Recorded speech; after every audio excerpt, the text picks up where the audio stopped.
पहला क्वेश्चन है, 1848 में एक फ्रांसीसी कलाकार ने लोकतांत्रिक और सामाजिक गणराज्य से बने विश्व के अपने सपनों को साकार करते हुए 4 प्रिंटों की एक श्रृंखला तैयार की थी। तो उस कलाकार का नाम बताना है। यानी 4 चित्रों की जो श्रृंखला तैयार की थी उसका नाम क्या था? तो इसका उत्तर हो जाएगा ऑप्शन बी, फ्रेडरिक सोरियू। अगला क्वेश्चन, ऐसी सरकार या शासन व्यवस्था जिसकी सत्ता पर किसी प्रकार का अंकुश नहीं होता, उसे आप क्या कहेंगे? जल्दी से उत्तर बताएं। तो इसका उत्तर हो जाएगा ऑप्शन सी, निरंकुशवाद। क्वेश्चन नंबर 3, एक समाज का एक दृष्टिकोण जो इतना आदर्श हो कि वह वास्तव में मौजूद होने की संभावना नहीं हो, यानी सिर्फ कल्पना की गई हो, आइडियल हो, उसको क्या कहेंगे? ऑप्शन ए, कल्पना दर्श। क्वेश्चन नंबर 4, एक प्रत्यक्ष मत जिससे किसी क्षेत्र के सभी लोगों को किसी प्रस्ताव को स्वीकार करने या अस्वीकार करने के लिए कहा जाता है, तो इसे क्या कहेंगे? जल्दी से बताइए। तो इसका ऑप्शन हो जाएगा बी, जनमत समग्र।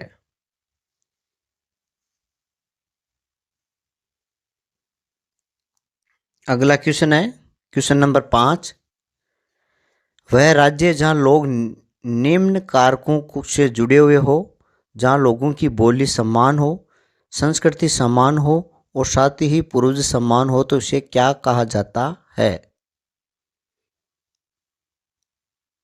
जल्दी से बताइए। तो इसका उत्तर हो जाएगा ऑप्शन डी, राष्ट्र राज्य। क्वेश्चन नंबर 6, जर्मनी के झंडे में रंग कौन कौन से रंग का था? जर्मनी का झंडा। क्वेश्चन नंबर 6, तो इसका ऑप्शन हो जाएगा बी, ब्लैक, रेड और गोल्ड। अगला क्वेश्चन, फ्रांस का रूपक कौन है? यानी उसकी जो प्रतिमा बनाई है, आज़ादी की प्रतिमा, उसका नाम क्या था? तो इसका उत्तर हो जाएगा ऑप्शन बी, मारी ऑन। क्वेश्चन नंबर 8, जर्मनी का रूपक कौन है? यानी जो जर्मनी के लिए जो आज़ादी का प्रतीक बनाया था, प्रतिमा बनाई थी, मूर्ति बनाई थी, वो उसका नाम क्या था? तो इसका उत्तर हो जाएगा ऑप्शन ए, जर्मेनिया।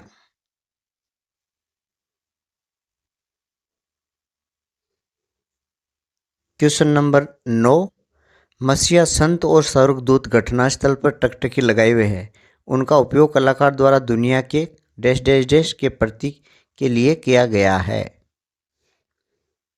तो इसका उत्तर हो जाएगा ऑप्शन बी, देश के बीच दोस्ती।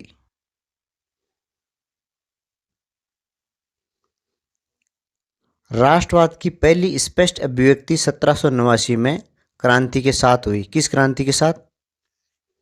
जल्दी से बताइए, शुरुआत में है चैप्टर के। तो इसका उत्तर हो जाएगा ऑप्शन ए, फ्रांसीसी क्रांति के।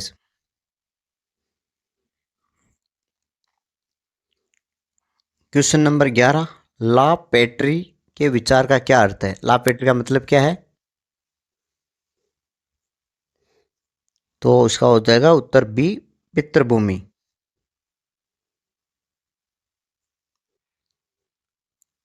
अगला क्वेश्चन है, क्वेश्चन नंबर 12, ले सिटोयन का विचार का क्या अर्थ है? तो इसका उत्तर हो जाएगा ऑप्शन सी।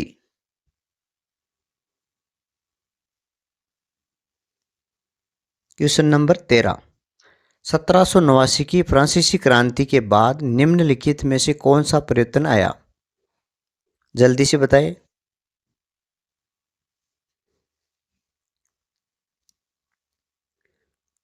तो इसका उत्तर हो जाएगा ऑप्शन डी, उपयुक्त सभी। ये सभी चीजों में परिवर्तन आया था। क्वेश्चन नंबर 14, 1789 की फ्रांसीसी क्रांति के दौरान फ्रांस का राजा कौन था? ये आपने 9th क्लास में ही पढ़ा था। तो इसका हो जाएगा ऑप्शन ए, लुई 16वां। क्वेश्चन नंबर 15, क्रांतिकारियों ने आगे घोषणा की कि यह तानाशाही से के लोगों को मुक्त करने का मिशन और फ्रांसीसी राष्ट्र की नीति थी। तो ये किसके लिए थी? यूरोप महादेश या यूरोप महाद्वीप के लिए। तो इसका ऑप्शन सी हो जाएगा। क्वेश्चन नंबर 16, 1804 का नागरिक संहिता किसने पेश की थी? Civil code.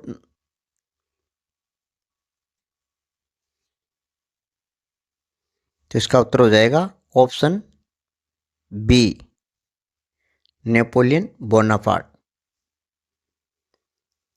अगला क्वेश्चन,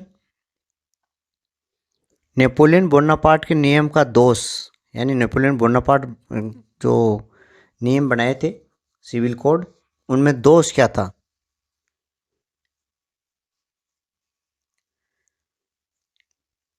तो 17 का हो जाएगा उपयुक्त सभी, ऑप्शन डी। ये तीनों इसके मुख्य दोष थे, कमियां थी उसके जो नियम बनाए थे उनमें। क्वेश्चन नंबर 18, नेपोलियन के नेपोलियन कोड कब पेश किया गया? नेपोलियन सिविल कोड या नेपोलियन संहिता थी, वो कब पेश की गई थी? तो इसका हो जाएगा बी, 1804 ईस्वी में। क्वेश्चन नंबर 19, कब यूरोपीय शक्तियों से नेपोलियन हार गया था? नेपोलियन की हार कब हुई थी? तो ये हुई थी 1815 में वाटरलू के युद्ध में।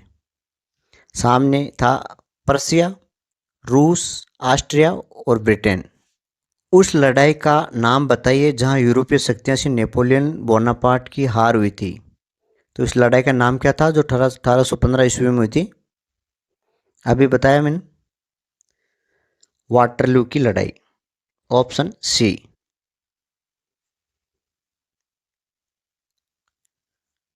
क्वेश्चन नंबर 21 है, प्रत्यय का अर्थ क्या है? जल्दी से बताएं। तो प्रत्यय का मतलब होता है वोट का अधिकार। क्वेश्चन नंबर 22, एलए को मापने के लिए इस्तेमाल किया जाने वाली इकाई है। तो एलए से क्या नापा जाता था?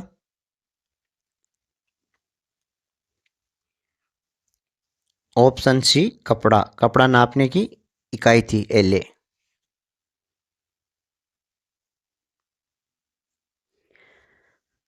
खालिस्तान में जोलबेरिन का गठन कब किया गया था? तो जोलबेरिन का गठन कब किया गया था? सन बतानी है। 1834 ईस्वी में। अगला क्वेश्चन, जोलबेरिन एक था, क्या था? व्यापारियों का संगठन था। तो यह हो गया सीमा शुल्क संघ, ऑप्शन बी।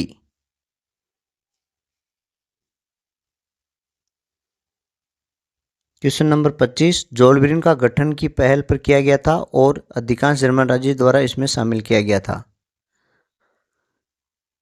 यानी इसमें बताना है किस देश ने इसका गठन किया था। तो इसका उत्तर हो जाएगा ऑप्शन सी, पर्सा। पर्सा ने इसका गठन किया था। अगला क्वेश्चन, जंकर कौन थे? तो इसका उत्तर हो जाएगा ऑप्शन डी, बड़े जमींदार। क्वेश्चन नंबर 27,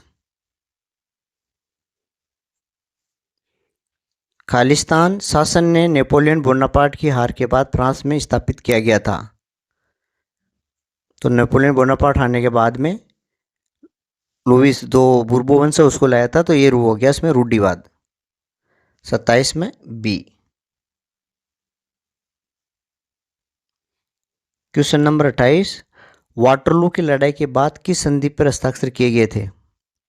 तो वाटरलू की जो लड़ाई हुई थी 1815 में, उसमें हारने के बाद में वियना संधि पर हस्ताक्षर हुए थे। तो ये हो गया ऑप्शन बी।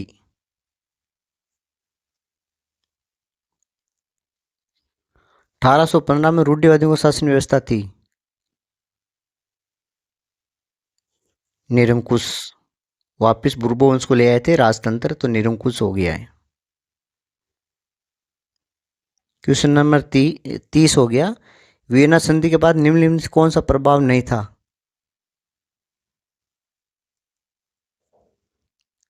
तो इसमें हो जाएगा जर्मन संघ में कोई बदलाव नहीं किया था, ये सही है। Question number 31, dash dash dash Giuseppe Mazzini या जुसेप्पे मित्तेस्नी को हमारे सामाजिक व्यवस्था का सबसे खतरनाक दुश्मन बताया। तो उसका नाम बताना जिसको जुसेप्पे मित्तेस्नी को दुश्मन बताया था। तो इसका हो जाएगा ऑप्शन सी, ड्यूक मेटरनिक, जो ऑस्ट्रेलिया का चांसलर था।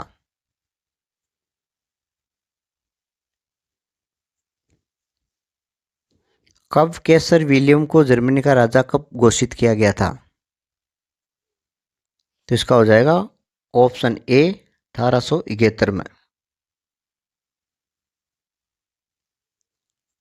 क्वेश्चन नंबर 33, इतावली क्रांतिकारी जुसेप्पे मित्तेस्नी या माजिनी 1807 में कहाँ पैदा हुआ था? तो इसका उत्तर हो जाएगा ऑप्शन सी, जिनेवा।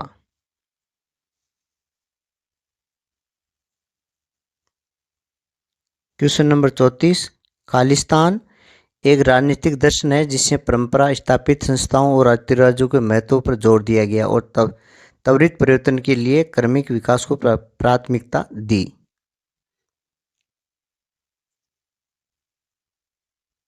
तो इसका हो जाएगा ऑप्शन सी, रूढ़िवादी। अगला क्वेश्चन है, यंग इटली और यंग यूरोप के संस्थापक कौन थे? इसका निर्माण किसने किया था? तो इसका हो जाएगा ऑप्शन सी। अगला क्वेश्चन, खालिस्तान का मानना था कि ईश्वर ने राष्ट्रों को मानव जाति के प्राकृतिक इकाई बनाने का इरादा किया था, इसलिए इटली के छोटे राज्यों को और रजवाड़ों को चितड़ा नहीं बना सकता था। खालिस्तान में क्या आएगा, किसने बताया था ये? तो इसका हो जाएगा ऑप्शन ए, जुसेप्पी मार्जिनी या जुसेप्पी मित्तेस्नी।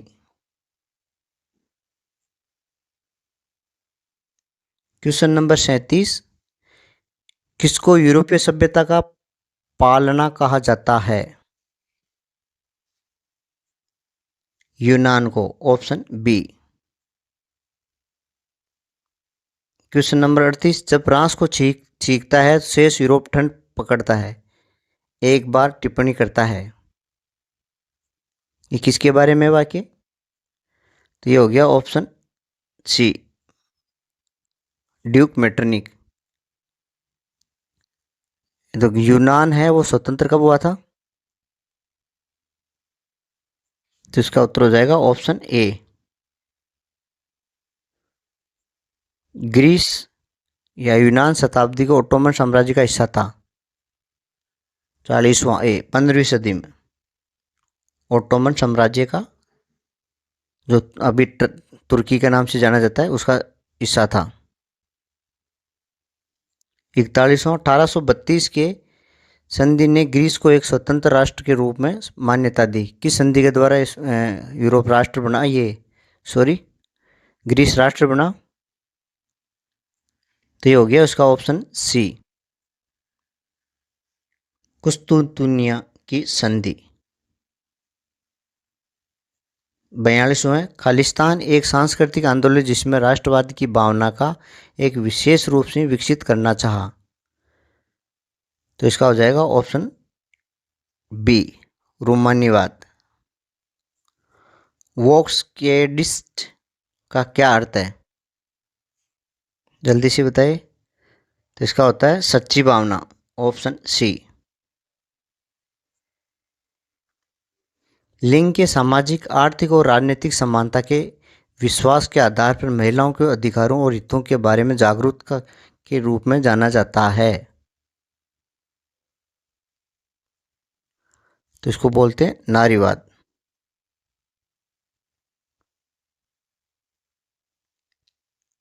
सार्डिनिया पिडमोंट का शासक कौन था?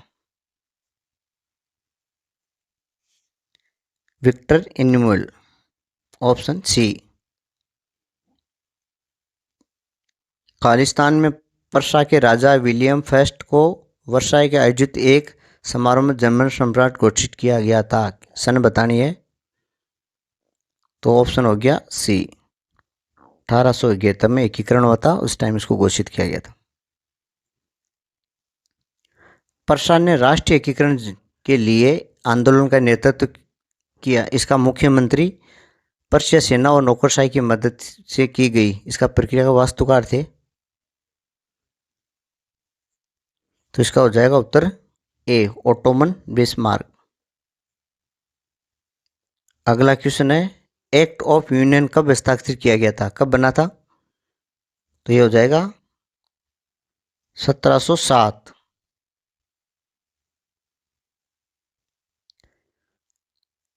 बाल्कन भौगोलिक और जातीय भिन्नता का एक क्षेत्र था जिससे आधुनिक Romania, Bulgaria, Albania, Greece, Macedonia, Croatia, Bosnia